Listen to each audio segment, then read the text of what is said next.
Pada bagian ini, kita akan membicarakan tentang konversi energi serta pengaruhnya terhadap lingkungan.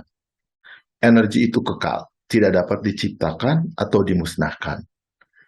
Energi hanya bisa dikonversi dari satu bentuk energi ke bentuk energi lainnya. Efisiensi konversi energi tidak pernah sampai 100%, sehingga selalu ada energi yang terbuang ke lingkungan. Energi yang terbuang ke lingkungan ditambah dengan polusi yang dihasilkan pada waktu pembangkitan energi mempengaruhi kualitas dari lingkungan kita. Energi adalah perubahan bentuk energi dari satu bentuk ke bentuk energi lainnya. Misalnya, pada pembangkit listrik tenaga uap, energi berupa kalor yang dipakai untuk menghasilkan uap diubah menjadi energi listrik. Pada umumnya, proses konversi energi tidak dapat merubah secara keseluruhan bentuk energi awal menjadi bentuk energi yang diinginkan.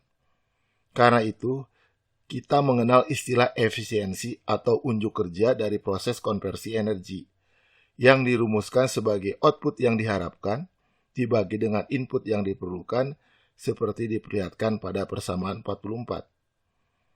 Misalnya untuk kasus pemanas air. Efisiensi didefinisikan sebagai jumlah energi yang dibawa air panas dibagi dengan jumlah energi yang dibutuhkan untuk menghasilkan air panas tersebut, seperti yang diperlihatkan pada persamaan 45. Untuk proses pemanasan air dengan gas, biasanya memiliki efisiensi di antara 55-62%. Sedangkan untuk pemanas listrik, memiliki efisiensi antara 90-94%. Rendahnya efisiensi pemanasan dengan gas karena sistem pemanasan air dengan gas harus terbuka untuk membuang gas hasil pembakaran sehingga ada sebagian energi yang ikut terbuang bersama gas buangan. Sedangkan pemanasan air dengan listrik secara teoritis dapat menghasilkan efisiensi 100% karena seluruh energi listrik dapat diubah seluruhnya menjadi kalor. Penurunan efisiensi dapat terjadi karena ada energi yang hilang dari sistem pemanas ke lingkungan. Kalau dilihat dari efisiensi, pemanas listrik jauh lebih baik dari pemanas gas. Namun kalau dilihat dari segi ekonomi, pemanas mana yang lebih murah biaya operasinya, kita harus memperhitungkan harga gas dan listrik untuk menghasilkan sejumlah energi yang sama. Biasanya harga gas akan jauh lebih murah dibanding harga listrik, sehingga ada kemungkinan pemanas gas lebih ekonomis dibandingkan dengan pemanas listrik. Untuk proses pembakaran, efisiensi didefinisikan sebagai jumlah energi yang dilepas selama pembakaran dibagi dengan nilai kalor bahan bakar atau biasa yang disebut dengan heating value. Di mana heating value didefinisikan sebagai jumlah kalor yang dilepaskan jika sejumlah satuan bahan bakar terbakar secara sempurna dan hasil pembakaran didinginkan ke temperatur ruang. Artinya, tidak ada energi yang terbuang. Harga heating value untuk bensin dapat dilihat pada data di slide ini. Jika hasil pembakaran keluar sebagai uap, terlihat harga heating value-nya lebih kecil karena akan ada kalor yang dapat terbuang yang terbawa oleh uap.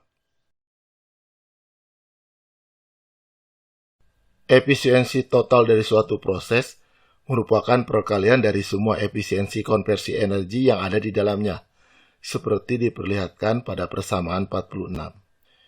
Efisiensi total untuk berbagai mesin konversi energi dapat dilihat pada daftar yang ada di bawahnya. Pada tabel terlihat bahwa efisiensi konversi berkisar antara 26-60%. Dalam bidang pencahayaan, dikenal istilah efisiasi, yang kira-kira artinya sama dengan efisiensi. Efisiasi didefinisikan sebagai jumlah intensitas cahaya dalam satuan lumen per watt yang dihasilkan oleh suatu sumber cahaya. Pada tabel ditampilkan harga efisiasi dari beberapa sumber pencahayaan beserta harga efisiensinya. Terlihat di sini lampu LED yang sekarang banyak dipakai memiliki efisiensi yang cukup tinggi.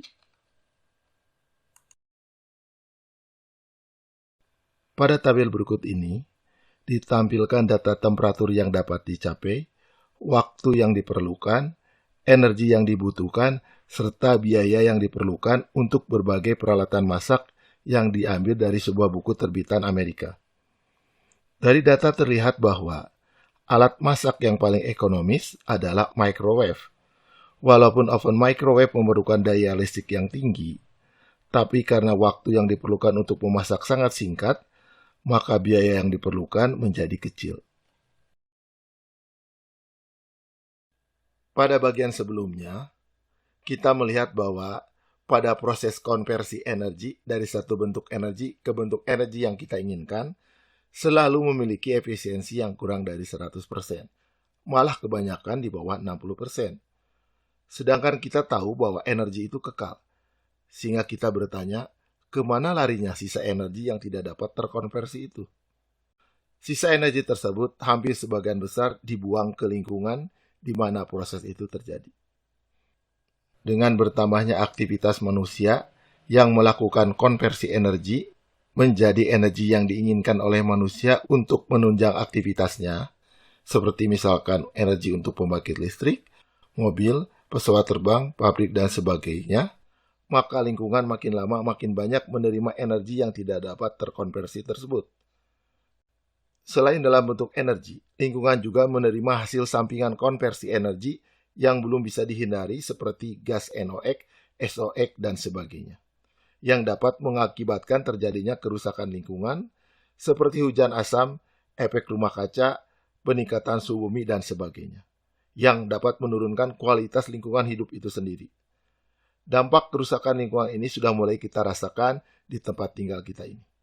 Karena itu, sebagai seorang calon engineer, Anda ditantang untuk dapat menghasilkan energi yang ramah lingkungan dan mesin yang mampu mengkonversi energi lebih efisien dari sekarang.